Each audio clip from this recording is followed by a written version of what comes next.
Panda, you do not have to adjust your television screen. I am not a lumberjack. I'm just really cold, and I like to fuel hate from our watchers and viewers. So I'm going to say we're in Florida, and it is cold. And I think you agreed with that a couple seconds ago. My feet. I feel it in my feet, and my cats are cuddling me so much more than usual, which tells me it's cold. Yeah. For the record, it is 55 degrees at the moment. You just made it worse. So I did make it worse. But what makes it even worse is Scott and Shannon are joining us this week. And Shannon, what's the temperature there? 25 degrees in North Carolina. Well, I don't think we need to say anything It's else. also negatives back home where our family is. Yeah. Well, it's cold in Florida, too. And they don't feel bad for us.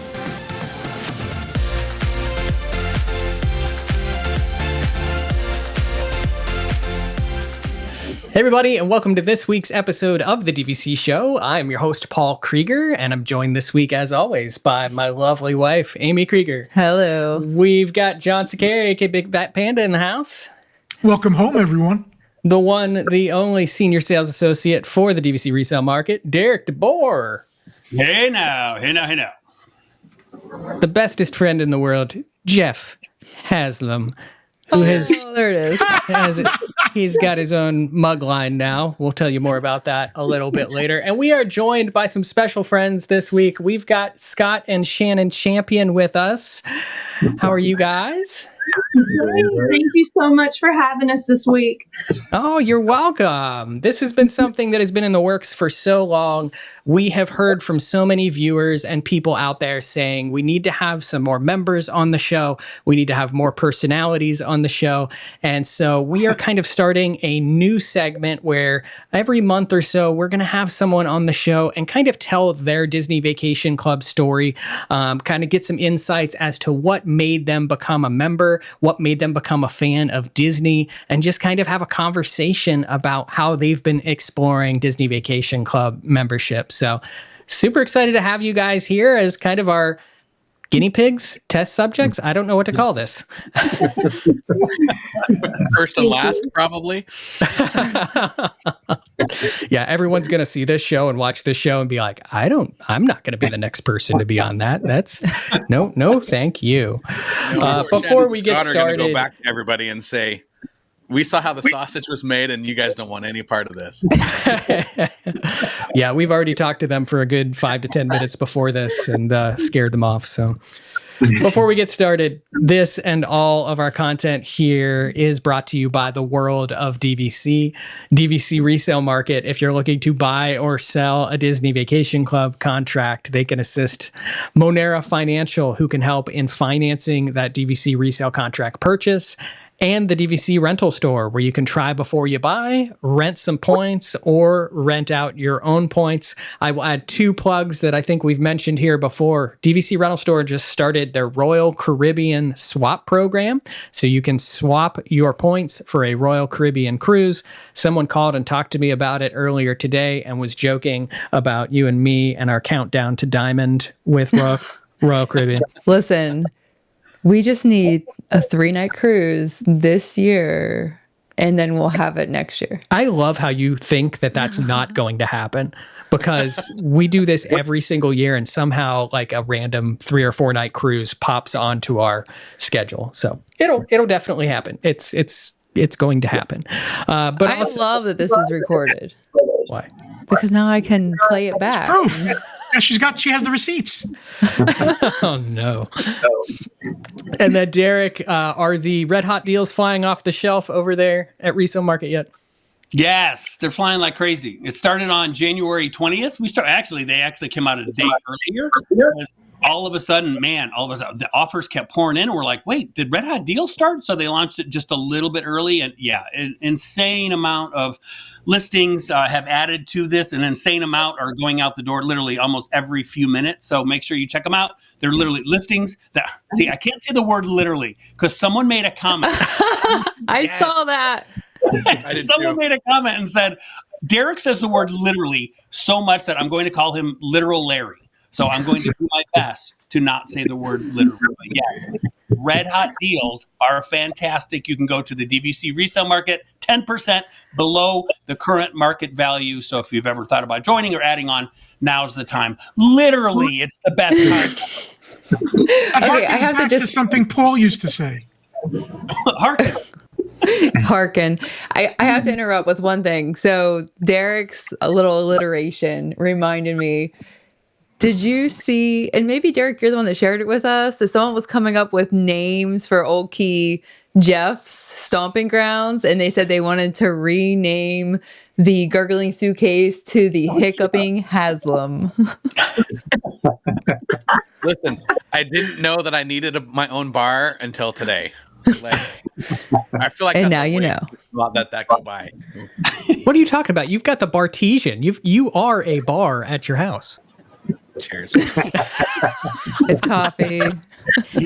I'm so sorry, Scott and Shannon. You have no idea what you just got yourselves into. But Did you just say you're so scarry? maybe. I don't know. He meant to say Scott and said scarry, Scott.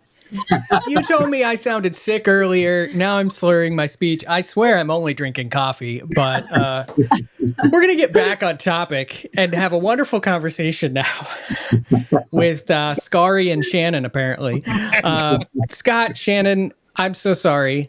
Or Scary, but thank you for joining us tonight. And I think I wanted to kick things off by having you guys just tell us a little bit about your Disney story. What made you become Disney fans, and what essentially inspired you to become a Disney Vacation Club member?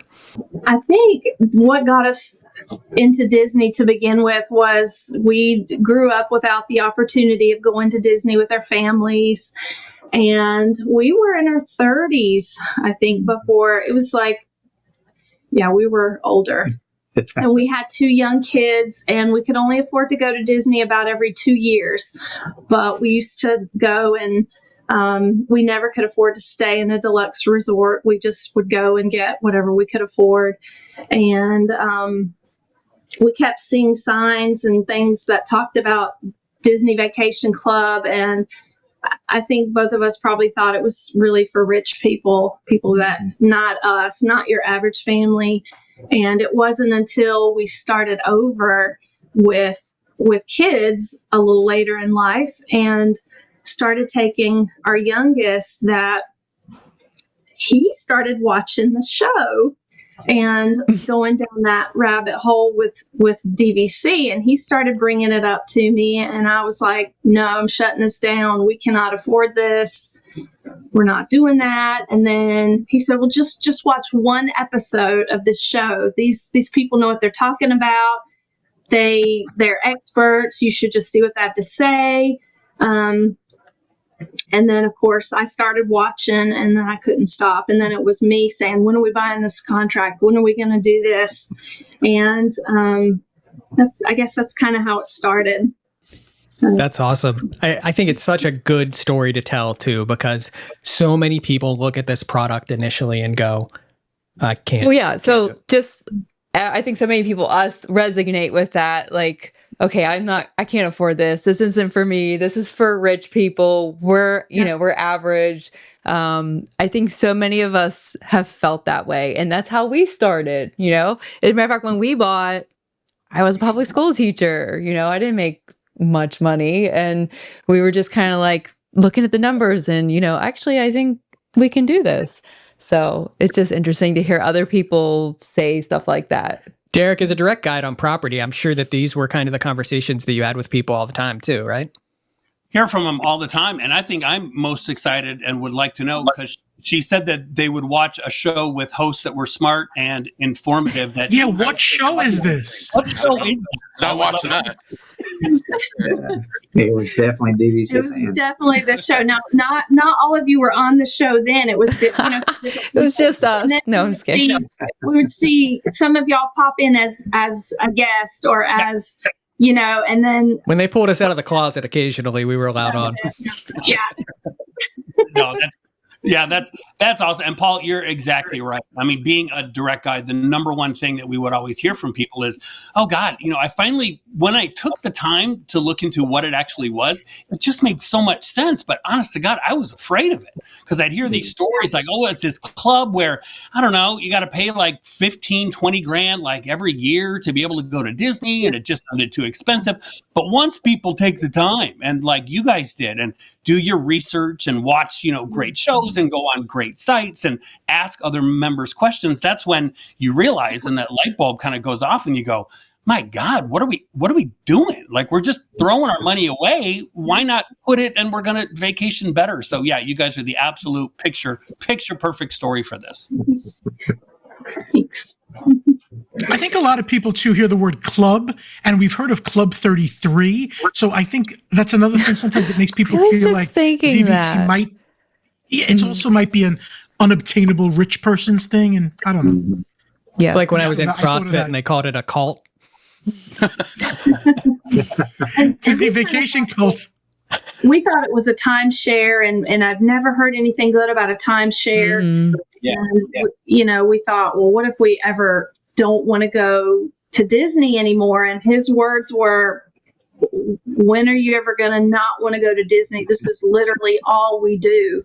And, Yeah, and he was right. each trip we would go on, we would spend $5,000, $6,000, $7,000 on a trip. Yeah. And On not even a deluxe room. Right. We're getting moderates and value rooms, but we would spend so much money on food or so much money on, booking the whatever, not rides back then, but just, Yeah. it was just throwing money away. And now I look at it as, he'll say, how many trips do we have? Why do you already have 3 or 4 trips booked? How are we going to afford this? I'm like, we've already paid for it, buddy. We're going. That's when you tell them, you're the one that brought it up to me. Don't get mad at me. You're the one that made me watch these shows. It's exactly what I tell him.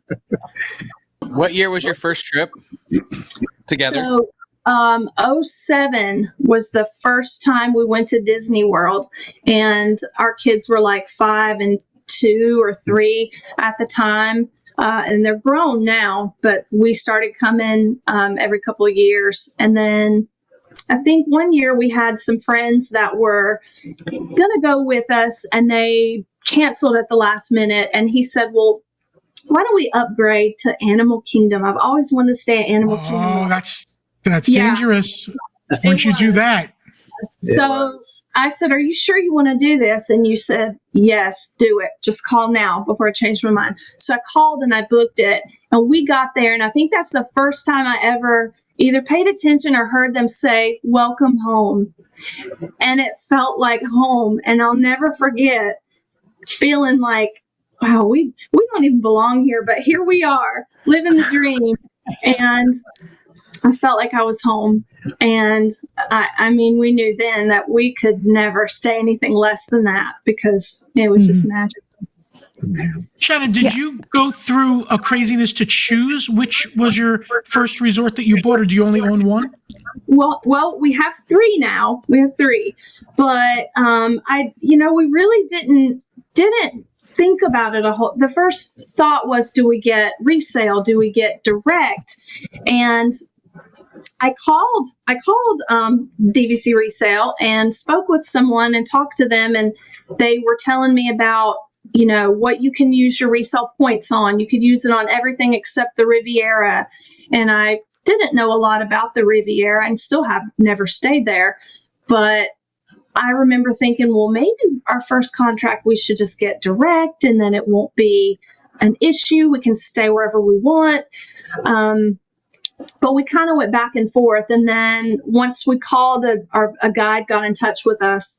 Once we talked to him, and he mentioned the Riviera and he mentioned the Grand Floridian. And I don't know which one he tried to sell you or which. I don't think he really pushed He you. probably didn't care, but we were just like, Grand Floridian. We'll take Grand Floridian. I mean, goodness, I visited, but we could never afford to stay there. And we love it. So yeah, we'll take that. And so that's kind of how we ended up with the Grand Floridian. It's our first one.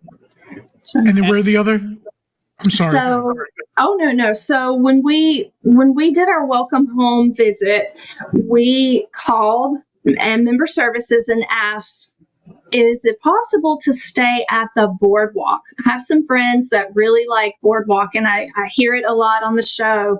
And we had never even walked over there to see it, but I thought, I think I'm going to like this place. It sounds like our kind of hangout spot, right? And so we ended up at boardwalk. We got an amazing view. And like y'all were saying on one of the past shows, there was nothing available, but magically they found a room for us. And oh boy, did we fall in love with the boardwalk. So we knew that would be our next purchase. So, And it was. yeah, and it was. Yeah. They know what they're doing with those welcome home visits. Like, it's like, we'll let you try somewhere else because we know Add-On-Itis is going to strike, and then Derek's phone's going to ring. And it did. And that's who we called. That's exactly who we called. So I think I sent him a Facebook message. I was like, how do I do this?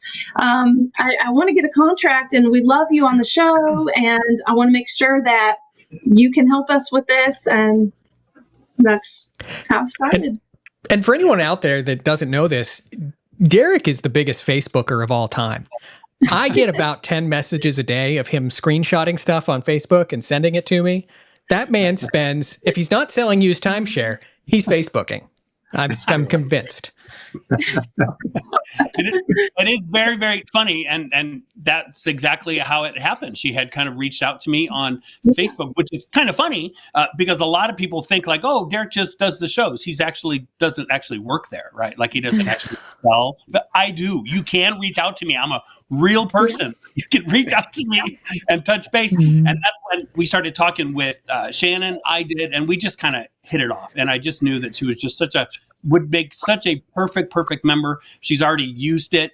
She stayed at the boardwalk. And so it just worked out seamlessly. And then she didn't know that when she bought her resale contract, that in one of those future trips, she'd have to meet up with me and have some drinks with me, which is great. We enjoyed that so much. That's a free contract that Derek provides. And that was his retirement. When he retired, we went and stayed at the Polynesian, and no lamps were harmed, of course, during that. But yeah, but that was great. And hey, so guys, when you first bought your direct contract, a lot of people, maybe they're thinking of becoming a member, whether it's they start with resale or maybe they go ahead and start direct. What made you kind of realize, okay, this is the number of points that we need? Was it just financial? Was it, I'm looking at a point chart? Was it a certain promotion that you said, we're going to get started with this? So initially I think it was the cost. And, looking back, I wish we would have just went straight for resale because we could have got a lot more, probably double for, because we bought 200 points initially, and it didn't take long for us to realize this is not going to go far. Not the way I like to go to Disney a lot. And so we have 500 points now, and I still would like to have some more. Just yeah. So, I love the side eye that you're giving Scott the entire time you're saying that. Yeah. So I don't know. Do you ever have enough? And I don't know the answer to that.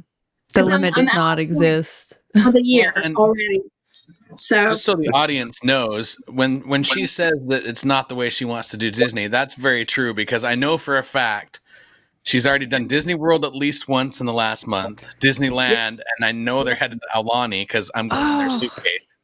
Yes. So this year. Yeah. So and Aulani knows what she's talking about. And they're getting most of my points. In fact, when we went to talk, we talked about it because our daughter, our oldest daughter, is graduating college in May, and she wants to go to Hawaii. She said, "This is all I've asked for years. Can we please go to Hawaii?"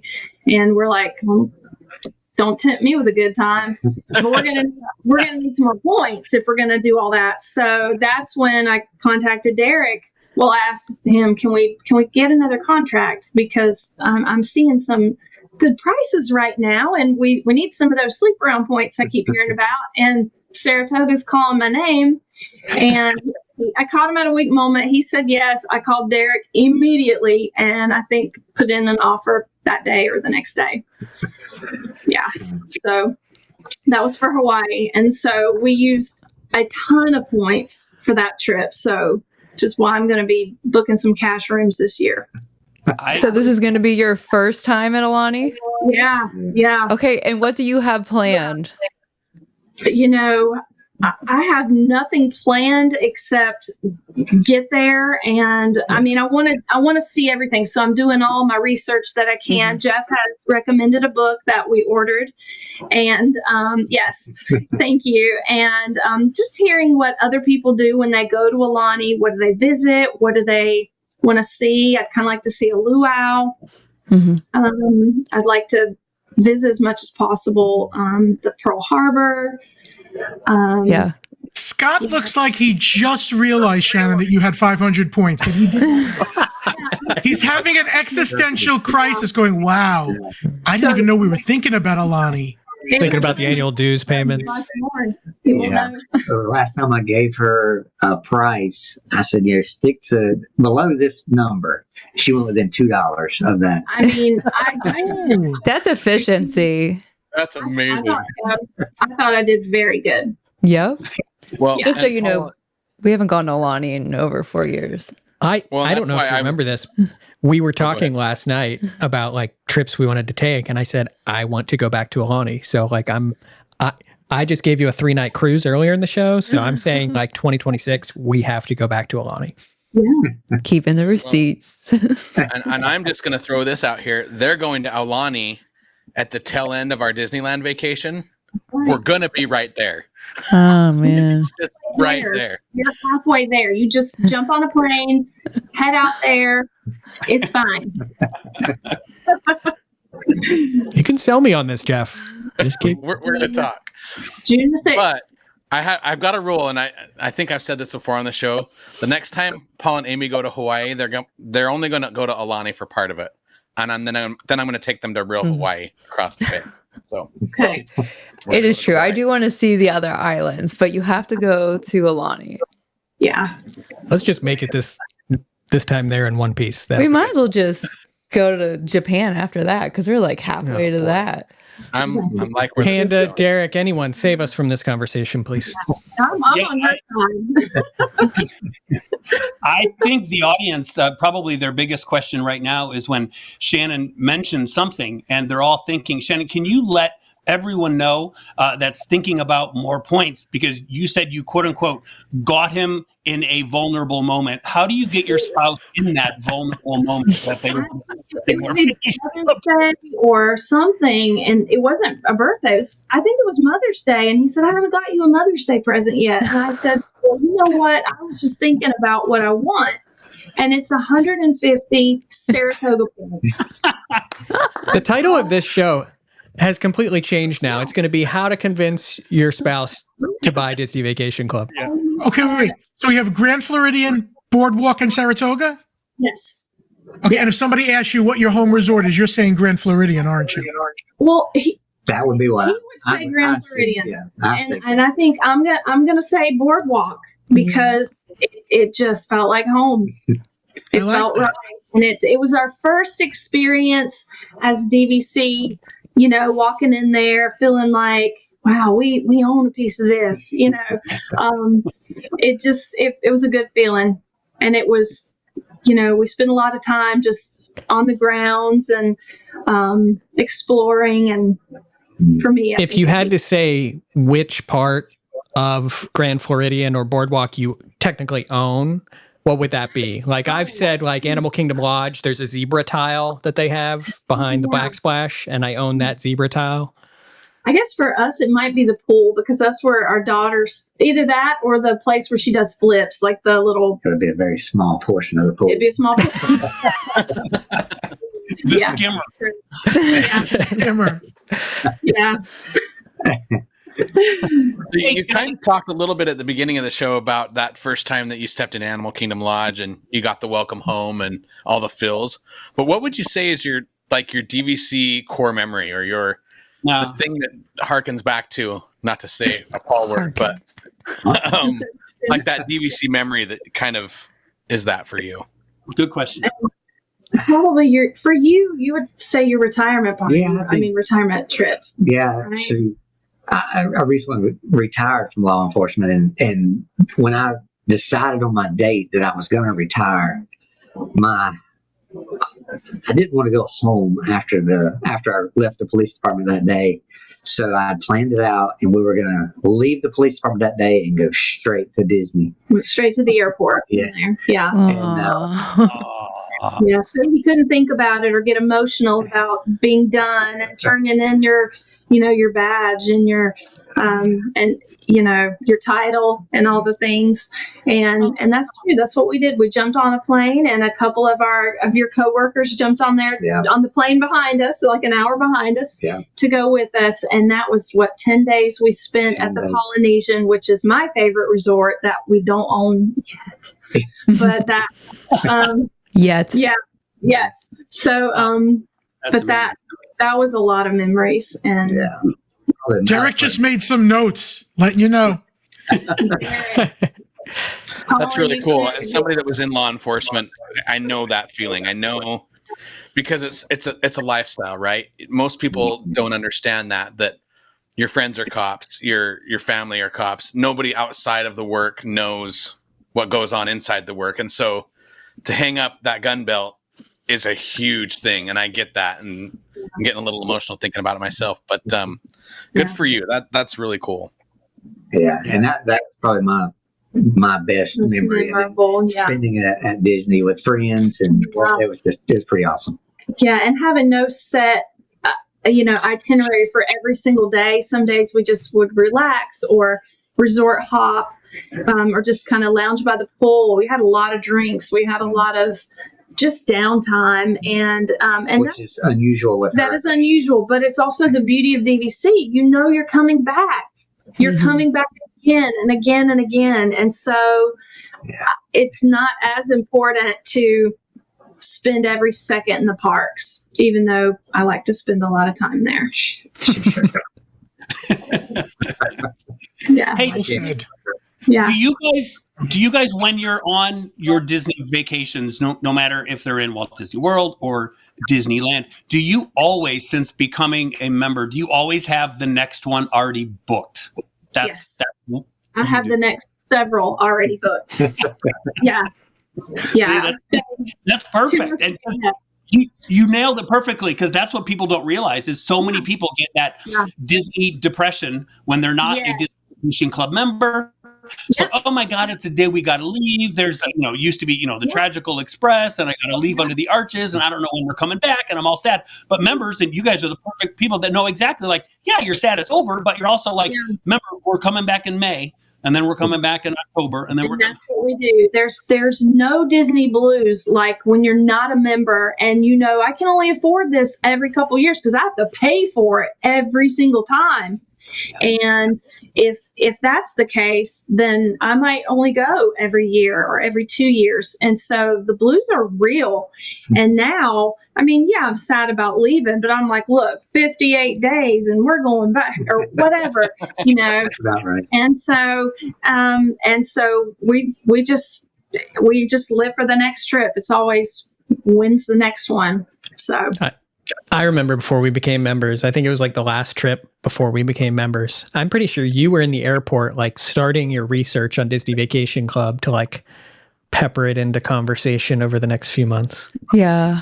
I still have the text conversation that we had when I was at work, and I was like, I think we can do it. I think we can buy it. And if you look back on it, it's like, we kind of knew more than I thought we did, but then we kind of also didn't know anything. We're going to do a whole show on that text conversation. The receipts. That would be great. She keeps the receipts for real. I do. Listen, text messages don't go away unless you delete them. And even then. So Shannon and Scott, we know you guys are going to Aulani. Tell us what you're excited for, for the future of your DVC membership. It could be, upcoming things with DVC. It could be more trips that you have planned in the future. Yeah. So it's always the trips we have planned, definitely seeing something new like Alani. And then, I just did Disneyland California. And so I told him, we have to go back. He has to go with me this time so we can stay at the Grand Californian or any of them, but I want to stay on property this time. Mm.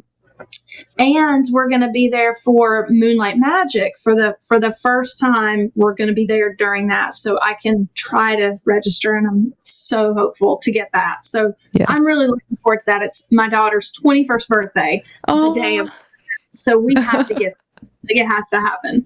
Yeah. So, Which park is the Moonlight Magic? It's Epcot, which is 21. Yeah. Yes. Well, Oh the yeah. good news is this year, the new rules that they've set in place for Moonlight Magic, I think, is allowing a lot more people the ability to register.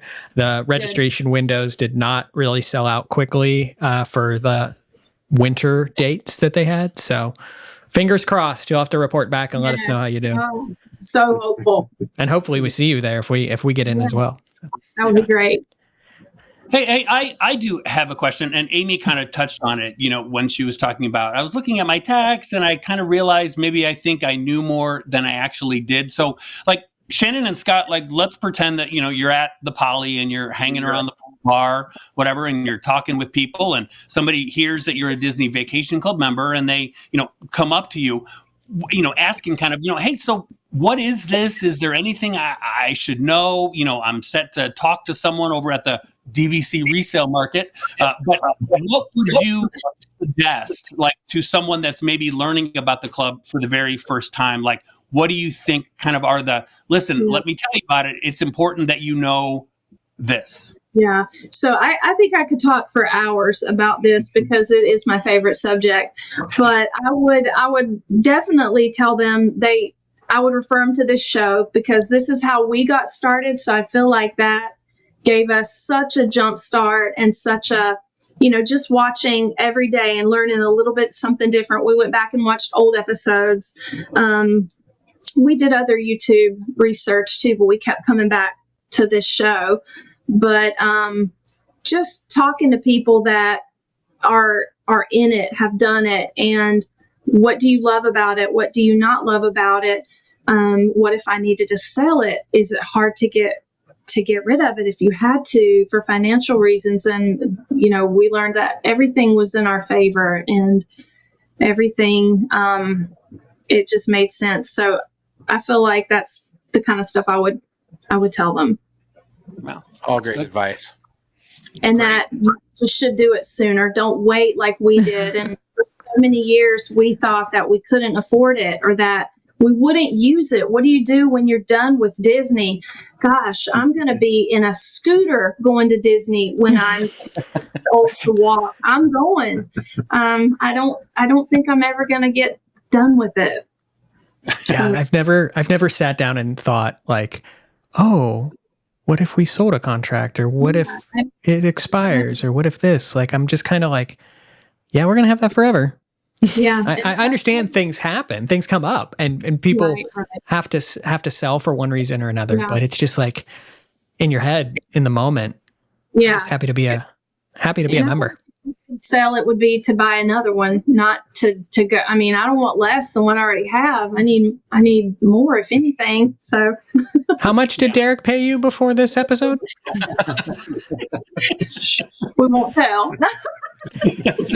Scott, Shannon, go ahead, Yeah, Derek. no, I was just going to throw out one last thing too, is for folks that are listening to, Shannon and Scott kind of tell their stories. I think the best thing, at least my takeaway on it, is look at all the memories that they've made with this that they probably would never have made if they didn't have a Disney Vacation Club membership. That's not saying that they, of course, wouldn't go on vacations or do whatever, but maybe you guys wouldn't be planning a huge trip to Aulani. Maybe you wouldn't be walking around World Showcase for your daughter's 21st birthday, but you have a membership, so you're able to do these things that the price on that is just priceless, and you've got some amazing trips to look forward to. So that's awesome. Your story is just perfect. Thank you. Scott, Shannon, I didn't tell you guys I was going to ask this question, nor did I tell any of these people that I was going to ask this question, but we've spent the past half hour or so grilling you guys on questions about Disney Vacation Club. So I thought I'd give you a moment to see if you had any questions for one of us, keeping in mind to keep it PG. I know everyone wants to hear more about Jeff Haslam's Las Vegas stories, but those just are not appropriate for this environment. Any kind of questions you could think of that maybe we've not touched on over the years, or something that you've always wanted us to talk about? What are your other jobs that you either have or have had in the past?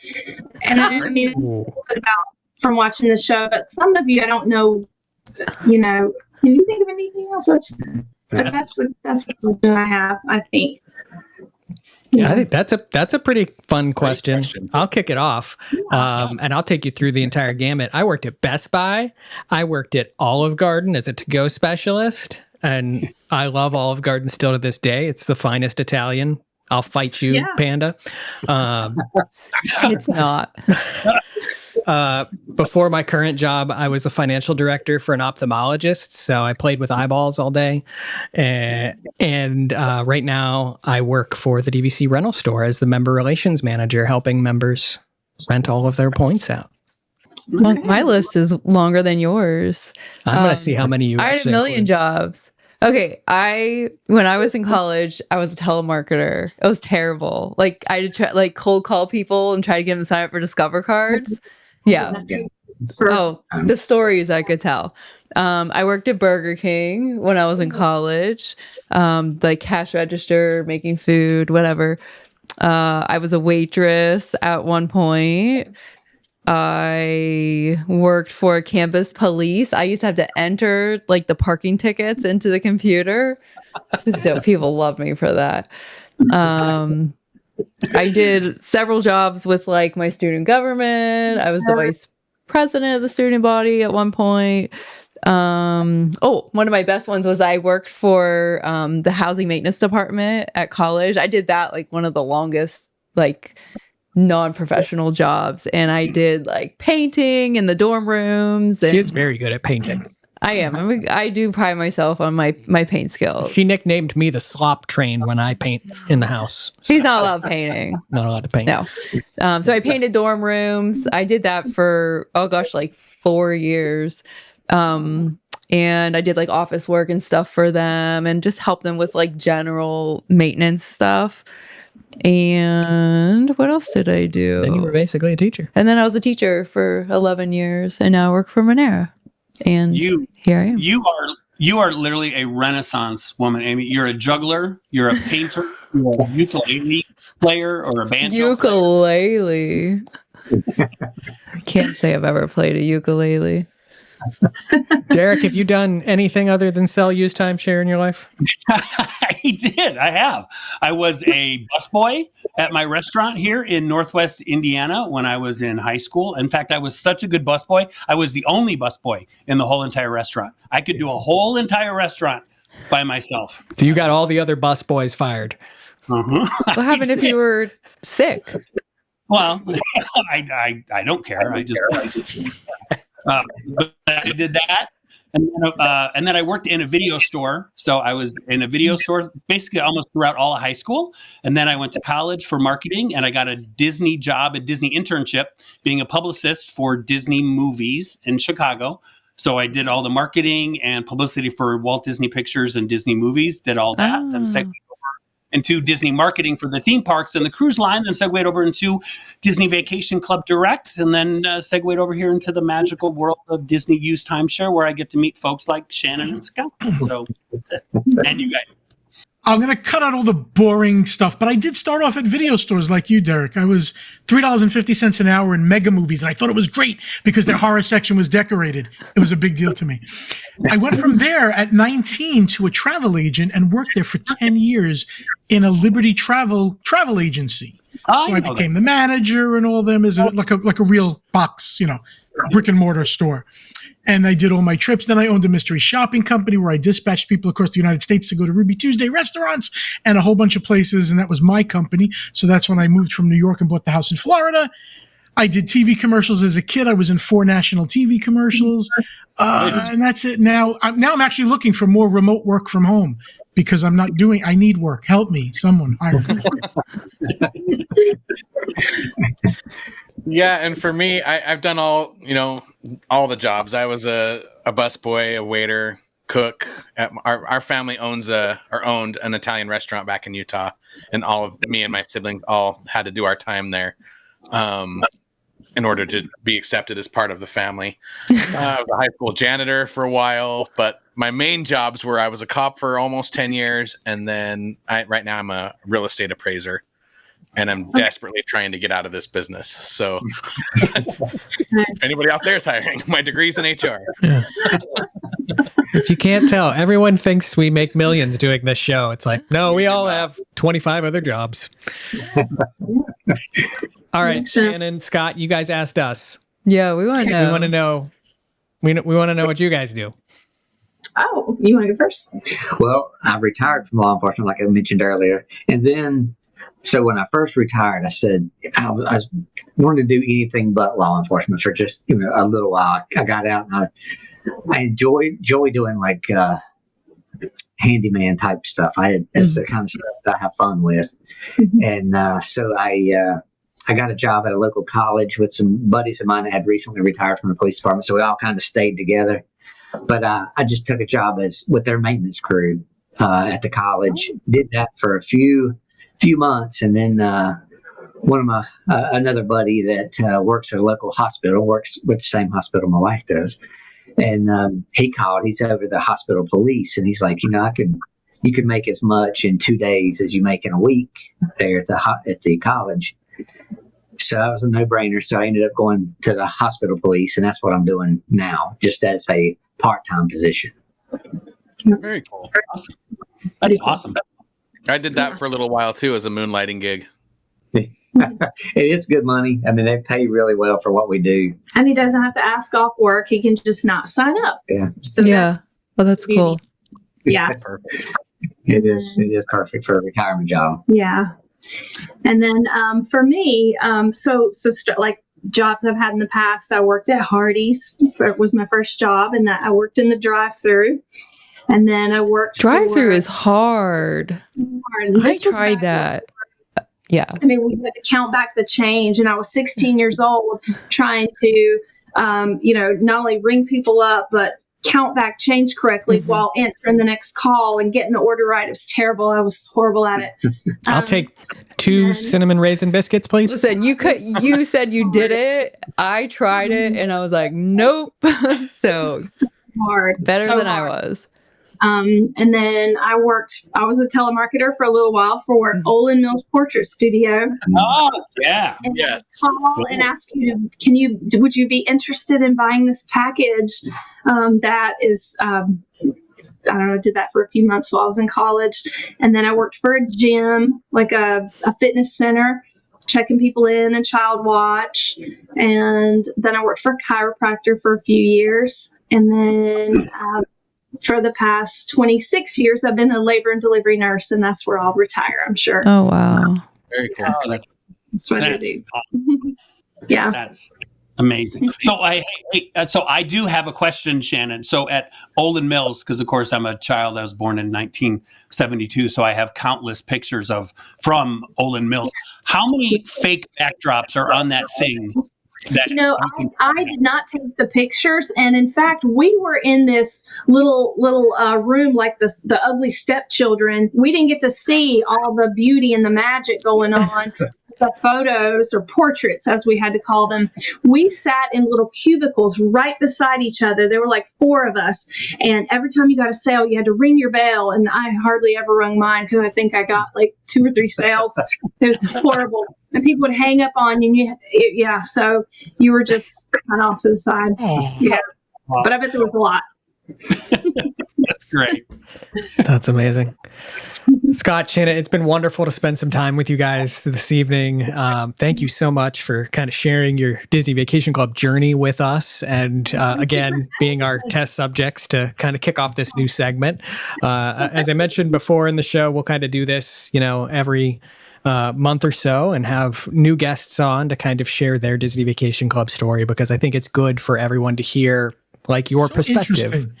Yeah, it's good to remind everyone that there's different types of people that buy this product, and there's different things that bring us all into this DVC community. Absolutely. Yeah, for sure. Thank you so much for having us. Oh, my ring light's gonna. Speaking of Olin Mills photography, oh man, my family just sent this to me just yesterday. Wait, isn't that in Epcot? In Epcot, in the movie in the American Adventure when the family is... Yeah, it could be. Shannon, Scott, don't be strangers. Let us know when you're down here for your next trip. Thank you so much for joining us. And thank you all out there for listening to us ramble, and I guess learning about Disney Vacation Club, but also about what we've done in our entire life.